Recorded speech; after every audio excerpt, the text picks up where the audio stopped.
He's got no shot with the Clippers going anywhere. They haven't made the conference finals. This is their 6th year with the loaded team. Can't even get to the conference finals. That's like Dominique Wilkins territory.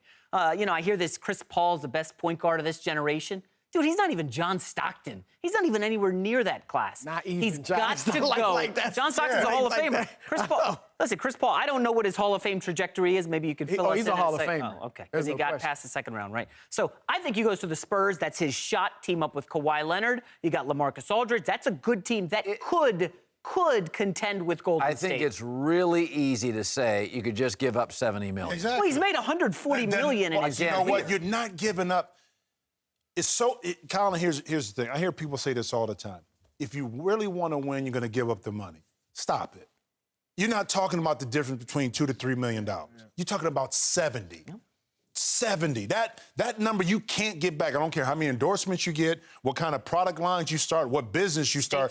That's $70 million you can't get back. And that's a tough dilemma and a tough dynamic to look at when you're talking about what is the best opportunity for me for the rest of my life. I do want to win a ring, but is it worth giving up $70 million? Well, and Chris, you brought this up too, you look at the Clippers and you're like, this is awful.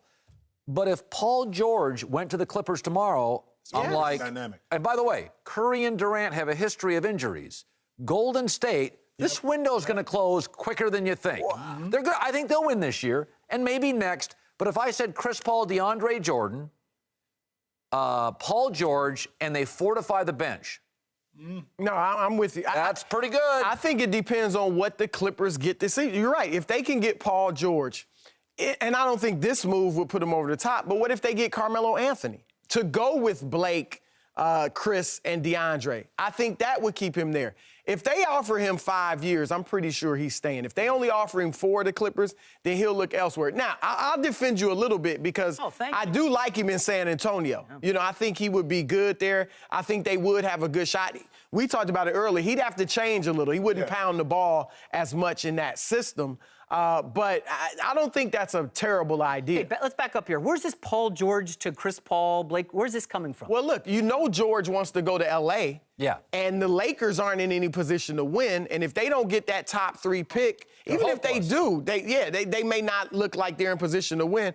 Paul George doesn't want to go there and be mediocre, maybe miss the All-Star game year after year. He could go to the Clippers in the same city and have a chance to win. The one thing I would say in support of your argument, I think there are 3 players, athletes in America, Mike Trout, Andrew Luck, and Chris Paul, where I think their organization has failed them. Not always dramatically. I mean, Andrew Luck got to an AFC championship. But if you look at the Colts, you're like, Andrew Luck hasn't had the great support. Look at Mike Trout, some of those contracts. I look at Chris Paul. In a 3-point league, he's had the clunky, often hurt Blake Griffin. Doc's the coach, GM. I guess sometimes I am a fan. Chris Paul is an old-style point guard that sometimes doesn't fit in the new style. I think he's a really special player. Oh, I think he got about a 3-year window to kind of figure it out before you start really chasing.